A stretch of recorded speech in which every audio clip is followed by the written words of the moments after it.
Cyber ক্রাইমের শিকার হলে ভুক্তভোগী নারী এবং পুরুষ কি ধরনের আইনি সহায়তা নিতে পারে? তাদের প্রতিকার কি হতে পারে? বর্তমানে দেখা যাচ্ছে যে কোনো একটা সম্পর্ক বিচ্ছেদের পর তাদের একান্ত ব্যক্তিগত ছবি বিভিন্ন সোশ্যাল মিডিয়াতে ছাড়ার হুমকি প্রদান করে এবং একটা পর্যায়ে সে ছবিগুলা ছড়িয়ে দিচ্ছে। এক্ষেত্রে যে ছড়িয়ে দেয় তার কি ধরনের সাজা হতে পারে? তার বিরুদ্ধে আইন কি বলে? আসসালামু আলাইকুম। হ্যালো সবাইকে। আমি কাউসার আহমেদ, শিক্ষার্থী, আইন বিভাগ। বর্তমানে প্রেমিক-প্রেমিকা তাদের রিলেশনটা ব্রেকআপের পর বা হাসব্যান্ড ওয়াইফ তাদের সম্পর্ক বা একটা যে স্বামী-স্ত্রীর সম্পর্ক সেটা ডিভোর্সের পর ফেসবুকের ফেক আইডিতে, টিকটক বা টেলিগ্রাম বা বিভিন্ন সোশ্যাল সাইট যেগুলোর মাধ্যমে ছড়িয়ে দেয় এবং ছড়িয়ে দেওয়ার হুমকি দেয় এবং এটা নিতান্তই ঘটে। অল্পবয়স্ক নারী রয়েছে তারা এটা সবচাইতে বেশি শিকার হয়। আবার অনেক পার্সন আছে যারা একটা রিলেশন করার পর তাদের একান্ত ব্যক্তিগত ছবি ছড়িয়ে দেওয়ার হুমকি প্রদান করে, ব্ল্যাকমেইল করে এবং তারা বিভিন্ন রকমের অ্যামাউন্টের টাকা দাবি করে। তাদের বিভিন্ন স্বার্থ উদ্ধারের জন্য বিভিন্ন মাধ্যম তারা বেছে নেয় যাতে তারা নিজস্ব স্বার্থ তারা হাসিল করতে পারে।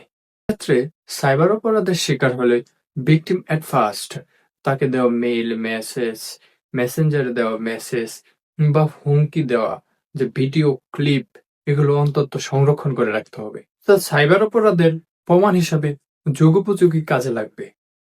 তারপর ভিকটিমটি সকল ধরনের ডকুমেন্টস বা প্রমাণ নিয়ে সরাসরি আদালতের কাছে অপরাধীর বিরুদ্ধে মামলা করতে পারবে। আপনারা অনেকে জেনে খুশি হবেন যে বাংলাদেশে সাইবার অপরাধের জন্য বিশেষ সাইবার ট্রাইব্যুনাল রয়েছে। সাইবার অপরাধের ধরন অনুযায়ী যেমন ধরেন হ্যাকিং, ব্ল্যাকমেইল, হয়রানি অভিযুক্ত করে একজন বিজ্ঞ আইনজীবীর মাধ্যমে খুব সহজে মামলা করা যায় এবং এর প্রতিকারও পাওয়া যায়। সাইবার অপরাধের ভিকটিমটিকে আমার ব্যক্তিগত পরামর্শ থাকবো যে আপনি প্রমাণগুলো সংরক্ষণ করে খুব দ্রুত মামলা দায়ের করেন। কেননা ডিজিটাল যুগে কোনো তথ্য উপাত্ত বেশিক্ষণ সংরক্ষণ থাকে না। যে কোনো ধরনের হুমকি বা ব্ল্যাকমেইলের কাছে আপনি কখনো মাথা নত করবেন না, ইভেন কাউকে মাথা নত করতে দিবেন না। এছাড়াও বাংলাদেশে পর্নোগ্রাফি নিয়ন্ত্রণের একটা আইন রয়েছে। পর্নোগ্রাফি আইনের ধারা ৮-১ অনুযায়ী কেউ যদি পর্নোগ্রাফি তৈরি করে বা পর্নোগ্রাফি তৈরিতে অংশগ্রহণ করে তার সর্বোচ্চ ৭ বছরের কারাদণ্ড এবং অর্থদণ্ড হতে পারে।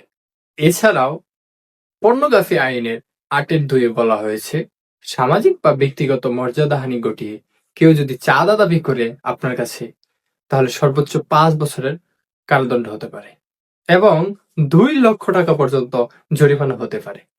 তাই যারা পর্নোগ্রাফির মতন বা ভিডিও ক্লিপের মতন রেকর্ড করে অন্যকে হুমকি দেন বা চাঁদাবাজি করার নিয়ত থাকে আপনাদের, তাদের উদ্দেশ্যে আমার ব্যক্তিগতভাবে একদম ক্লিয়ারলি বলা হয়েছে এখানে কিন্তু ৫ বছরের কারাদণ্ড এবং ২ লক্ষ টাকা অর্থদণ্ড রয়েছে। এবং সর্বোপরি এই আইনের ৩ নাম্বার ৮-এর ৩ নাম্বার দ্বারায় বলা হয়েছে কেউ যদি মোবাইলের মাধ্যমে কোনো পর্নোগ্রাফি ভিডিও ক্লিপ ধারণ করে একই শাস্তি প্রদান করা হবে। সর্বোপরি বলা যায় যে আমরা যদি নিজেরা নিজেদের জায়গা থেকে ঠিক থাকি এবং আমরা সচেতন থাকি তাহলে আমাদের এরকম পরিস্থিতির শিকার কখনো হতে হয় না। সবাই ভালো থাকবেন। আল্লাহ হাফেজ।